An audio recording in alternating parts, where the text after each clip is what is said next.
네, 푸른 뱀의 해죠. 을사년 새해가 시작됐습니다. 하지만 지난해에 이어서 주식시장에 들이운 먹구름은 좀처럼 거칠 기미를 보이지 않고 있습니다. 갈수록 극심해지는 이 시장 변동성을 뱀처럼 유연하게 대응하기 위해선 아무래도 더 탄탄한 전략이 필요하겠죠. 성공 투자의 첫걸음, 이분들과 함께 하시는 건 어떨까요? 투자에 대한 물음표를 느낌표로 바꿔줄 국내 최고의 주식 고수입니다. 김동화, 이희근, 김태훈, 그리고 강동현 대표 함께하겠습니다. 안녕하세요. 자, 먼저 2025년을 맞아서 이희근 대표님께서 대표로 새해 인사를 좀 해주시면 좋을 것 같은데 말씀 좀 해주세요. 네, 2024년 작년 너무너무 어려웠죠. 하지만 올해는 우리 시장 상승할 것으로 봅니다. 부자 될 기회 충분히 있습니다. 여러분 모두 올해 새해 복 많이 받으시고 모두 성공 투자하시기 바랍니다. 네, 부자가 될 기회, 그 새로운 투자의 기회를 지금부터 발굴해 보도록 하겠습니다. 작년 국내 증시는 부진을 넘어서 어떻게 말하면 좀 처참하다할 정도의 성적표로 한 해를 마무리했습니다. 그래서일까요? 우리 증시에 실망한 많은 투자자가 미국 증시나 어떤 가상자산 이쪽으로 투자 이민을 떠나기도 했는데요. 지금 늦게라도 여기에 동참을 해야 하나 고민하는 분들도 많으실 것 같습니다. 이 부분을 좀 이야기를 나눠볼게요. 올해도 미국 증시 그리고 가상자산 쪽에 대한 투자 열풍은 좀 이어질까요? 어떻게 보세요? 좀 화랑을 기대를 하고 있습니다. 이제 미국의 나스닥 지수가 연간으로 보게 되면 한 28% 정도의 그 강세를 좀 보여줬는데요. AI 인프라 투자가 확대가 되면서 이 기술주 중심의 강세 장세가 좀 이어지는 그런 모습을 보였는데요. 올해 같은 경우는 이 트럼프 노믹스를 중심으로 한 종목 장세가 좀 예상이 되고 있습니다. 트럼프 강세로 이 채권 그리고 달러, 외환 모두 강세가 예상되고 있는데요. 트럼프 수혜 업종인 일론 머스크의 이 테슬라 같은 친화적인 기업들의 이 주가 강세가 예상이 되고 있고요. 특히나 이제 가상자산 대통령이라고 선언을 했었던 이 트럼프 당선인과 또한 가상자산 예찬론자라고 볼 수 있는 이 머스크 정책에 따라서 이 가상자산이 추가적인 상승도 좀 예상을 해보고 있습니다. 네. 특히 이제 채굴형 그 전기 생산 발전소 건설 규제 완화와 이 바이든 정부에서 만들었던 이 대부분의 규제를 완화 또는 이제 철폐할 것으로 좀 보여주고 있는데요.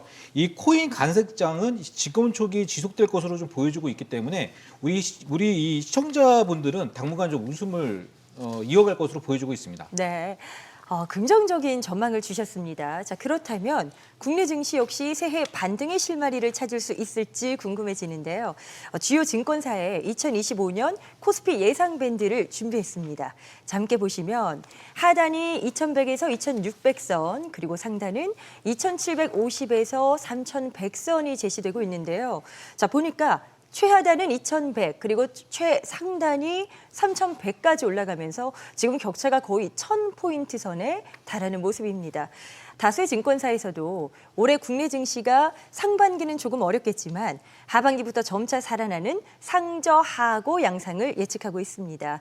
사실 새해에는 또 어김없이 이야기되는 것 다들 아시죠? 코스피 3000선입니다. 이 3000P에 대한 그런 기대감을 연초에 계속해서 이야기하곤 하는데 어떻게 올해는 좀 성공할 수 있을까요? 올해도 만만하지 않을 것으로 보입니다. 네. 사실 우리 경제적인 측면으로서 본다면 올해 수출 증가율이 작년보다 더 둔화될 것으로 보여지고요. 그리고 GDP, 경제 성장률도 2% 이하인 저성장으로 될 것으로 보입니다. 이렇게 경제 성장 측면으로 본다면 강한 상승이 기대하긴 어렵고요. 반대로 주가 위치는 괜찮은 위치입니다. 지금 PBR이든 12개월 선행 PER이든 모두 최저평가되어 있는 위치입니다. 따라서 종합적으로 본다면 하락하기도 어렵고 그렇다고 강하게 상승하기도 어려운 횡보 장세를 예상해 볼 수 있고요. 전통적으로 이렇게 주가가 횡보할 때는 중소형주의 화려한 종목 장세가 나왔습니다. 따라서 올해는 지수보다는 중소형주 종목에 집중하시기 바랍니다. 자, 시장 전망에 대한 이야기를 나눠봤습니다. 투자 가이드 백발백중 필살기. 저희 프로그램은 SBS 비즈 앱에서 실시간 시청이 가능합니다. SBS 비즈 앱을 다운받으셔서 더 많은 정보 함께 하시기 바랍니다. 자, 새해를 맞아서 어떤 주식들로 포트폴리오를 꾸려야 할지 궁금하신 분들 많으시죠? 관련해서 저희가 사전에 이 SBS 비즈 증권 유튜브 채널을 통해서 설문조사를 진행했거든요. 자, 국내 증시의 대표 섹터들 가운데 2025년 증시를 이끌 주인공은 어떤 섹터가 될까요? 라는 물음을 드렸고요. 조선주를 선택한 응답자가 가장 많았습니다. 그리고 또 새해 조선 섹터에 아무래도 또 거는 기대감이 크신 것 같고요. 지금부터는 앞서 만나본 주요 sek터에 대한 전망과 대응책 자세하게 알아보도록 하겠습니다. 자, 첫 번째 업종, 바로 어떤 업종일까요? 반도체, 아주 한국 경제의 대들보이자 우리 증시의 대표 섹터라고 할 수 있죠. 반도체가 주인공입니다. AI 시장 성장에 대한 기대감, 그리고 또 트럼프 2기 행정부 출범에 대한 우려가 공존하고 있는데 과연 2025년 새해에는 부진을 딛고 주도주 역할을 할 수 있을까요? 반도체주, 지금은 어떤 대응 전략이 필요할지 네 분의 의견 확인해 보겠습니다. 반도체주에 대한 의견이 엇갈리고 있습니다. 지금 김태훈 대표님께서는 비중 확대 의견 주셨고요. 새해 투자에 대해서 적극적으로 나서도 되는 건지 뭐 차례차례 다른 분들도 볼 건데 어떤 의견이신 거예요? 네, 그렇습니다. 뭐 전체적으로 나쁘지는 않은데요. 하지만 세부적으로는 조금 내용을 나누어서 보는 것이 좋을 것 같습니다. 네네. 일단 삼성전자와 그리고 D램 밸류체인은 조금 관망세를 유지하시는 것이 좋을 것 같고요. 그리고 하이닉스와 HBM 밸류체인은 조정 시에는 매수 관점으로 적극 활용하시는 것이 좋을 것 같습니다. 일단 D램을 조금 보수적으로 보는 견해는 중국 D램 시장이 급속히 성장하고 있기 때문입니다. 한간에서는 중국의 CXMT가 곧 마이크론을 제칠 것이다, 이런 전망도 나오고 있는데요. 이렇게 중국 D램이 급성장하면서 가격 경쟁력이 치열해질 것으로 보입니다. 그래서 삼성전자 같은 경우에는 수익성이 조금 악화되지 않을까, 이렇게 예상이 되고요. 반면에 HBM 시장은 올해에도 수요가 굉장히 탄탄할 것으로 예상이 되는데요. 엔비디아 독점 구조에서 이제 브로드컴이 경쟁자로 나서면서 올해부터는 본격적으로 맞춤형 AI 반도체 시장이 열릴 것이다, 이렇게 예상이 되고 있습니다. 그래서 맞춤형 AI 반도체까지 이제 등장을 한다면 HBM 수요는 더욱더 확대될 것이다, 이렇게 보여지고요. 총 대장주라고 할 수 있죠. HBM 대장주 SK 하이닉스는 17만 원 구간에서는 마음 놓고 적극 매수를 하셔도 좋은 구간이다, 이렇게 생각합니다. 김태훈 대표께서는 이제 반도체 섹터 내에서도 종목별 차별화 전략이 필요하다, 이런 의견을 주셨네요. 사실 반도체주는 새해 빠지지 않고 이름을 올리는 만년 유망 업종이기도 합니다. 많이들 들어보셨을 거고요. 올해 반도체 투자에 있어서 핵심 포인트는 뭐라고 또 저희가 이해해 볼 수 있을까요? 저는 좀 작은 걸로 말씀을 좀 드려보도록 하겠는데요. 네. 이제 트럼프 2.0 시대에 우리가 이제 칩스법 우려감을 많이 가지고 있는데 이 AI 성장 스토리로 좀 극복을 하자. 저는 그렇게 좀 정해봤습니다.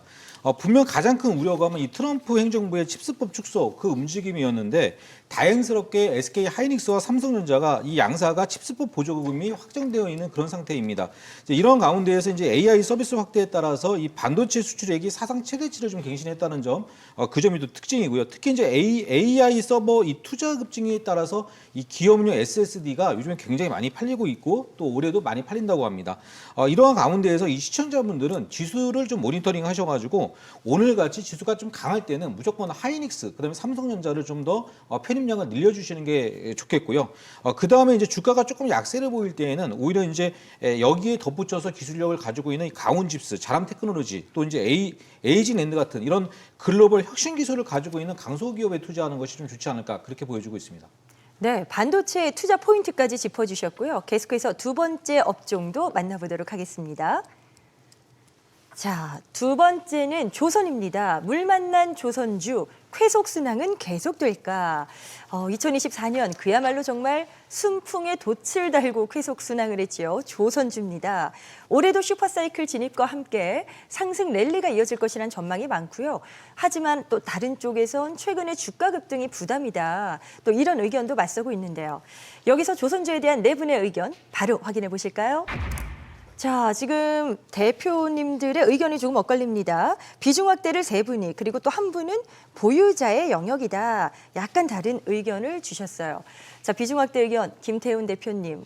지금 김태훈 대표님만 보유자의 영역이다라고 말씀을 주셨는데 뭘까요? 약간 부담이다라고 느끼시는 걸까요? 신규는 무리라고 보시는 거예요? 네, 그렇습니다. 일단 뭐 조선업의 실적은 네, 탄탄합니다. 올해도 탄탄하고요. 그리고 앞으로 향후 한 3년 정도는 실적에 문제가 없을 것으로 생각이 듭니다. 하지만 그에 대비해서 가격도 많이 상승을 했는데요. 작년 저점 기준으로 해서 주가가 HD 현대중공업 같은 경우에 한 3배 정도 상승을 했습니다. 과연 여기서 3배 정도 상승한 주가에서 더 상승이 가능할 것인가? 네, 이런 관점에서 보자면 일단 신규 진입은 조금은 보수적으로 보시는 것이 좋다 이렇게 생각이 들고요. 이렇게 조선업이 급등하게 된 배경에는 지난해 종합주가지수가 전체적으로 부진하면서 실적이 탄탄한 조선업종으로 좀 수급이 몰린 경향이 있다. 네, 이런 점도 하나 영향을 미친 것으로 생각이 듭니다. 조선업은 성격상 매출이 무한히 늘어날 수는 없는데요. 왜냐하면 수주의 한계가 있기 때문입니다. 그래서 우리 조선기업들이 이 매출 한계를 타개하기 위해서 이제 MRO 사업의 진출을 시도를 하고 있는데요. 올해 HD 현대중공업 그리고 하나오션이 본격적으로 MRO 사업에 진출을 하게 계획을 가지고 있습니다. 하지만 이 MRO 사업이 생각만큼 그렇게 만만한 사업은 아닙니다. HD 현대중공업이 지난해 사업 추진을 시도하다가 수익성을 고려해서 아마 조금 미룬 그런 점이 올해 이제 다시 시도를 한다 이렇게 보여지는데요. 그래서 MRO 사업에서 괄목할 만한 성과가 나온다면 조선업종이 한 단계 더 주가가 점프할 것이다. 하지만 실적이 부진하다면 조금은 보수적으로 접근하는 것이 좋겠다 이렇게 말씀드립니다. 그런데 반면에 또 강동현 대표께서는 비중 확대 의견을 주셨어요. 그러면 2025년에도 조선주는 계속 간다 이렇게 보시는 걸까요? 네, 추가 상승을 긍정적으로 보고 있습니다. 일단 대부분 투자자분들도 공감하실 거라 생각하고요.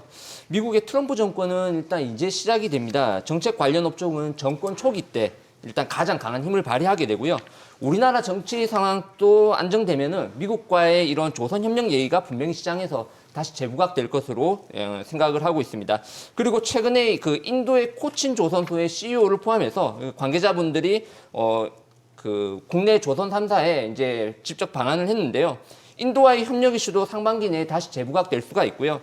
지난번에 말씀드렸었던 그 미국의 함정 그 MRO 관련 자격이 있는 뭐 하나오션이라든지 HD 현대중공업 이런 종목 중심으로 해가지고 좀 중장기적인 관점에 접근이 필요하지 않나 이렇게 생각하고 있습니다.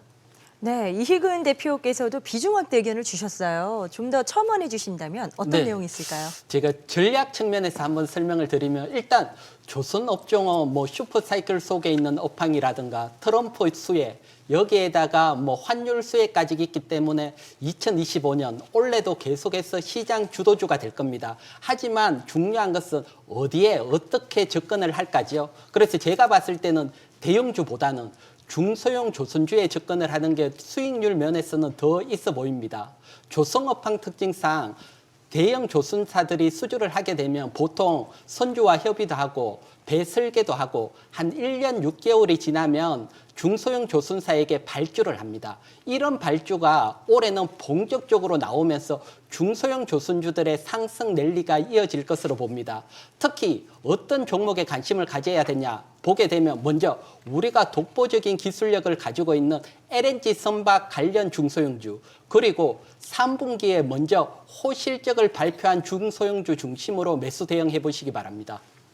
네, 김동화 대표께서도 조선주에 대해서는 비중 확대 의견을 주셨습니다. 자, 예. 그렇다면 뭐 새롭게 진입할 만한 종목이라던가 아니면 정말 이건 탑픽이다 꼽으시는 종목이 있다면 소개 좀 해주세요. 예, 저는 이제 시황이 어떻게 보면 이제 이희근 대표님과 비슷한데 이제 우리 이희근 대표님께서 이제 중소형주를 가지고 좋다 이렇게 말씀을 주셨는데 이제 저는 사실 이제 오늘 대형주를 가져왔습니다. 그러나 오. 시황이 똑같긴 합니다. 이제 뭐냐면 삼성중공업인데 이 트럼프 2.0 시대에 대표적으로 수혜가 지금 말씀 주셨던 LNG가 맞습니다. 지금 현재 수주가 굉장히 팡팡 터지고 있는데 이 삼성중공업을 제가 좀 공부를 해보니까요. 현재 수주 잔고가 121척 정도가 되는데 이 중에 79척이 LNG와 LPG입니다. 굉장히 좀 메리트가 있다고 시청자분들도 딱 생각을 하고 계실 것 같은데요. 대략 65%가 이 고가 선종 통항에서 수익성이 환경이 분명히 개선이 될 것 같고요. 이 LNG는 생산 설비와 이 운반선 그리고 이제 이 저장 설비를 같이 패키지로 묶어서 이제 수주를 받는 부분이 있는데 우리 국내에서는 이 현대중공업 이외에 삼성중공업이 이쪽에서 굉장히 좀 특화되어 있는 모든 기술을 다 가지고 있다고 보시면 좋겠습니다. 모든 건조 경험이 있는 조선사고요.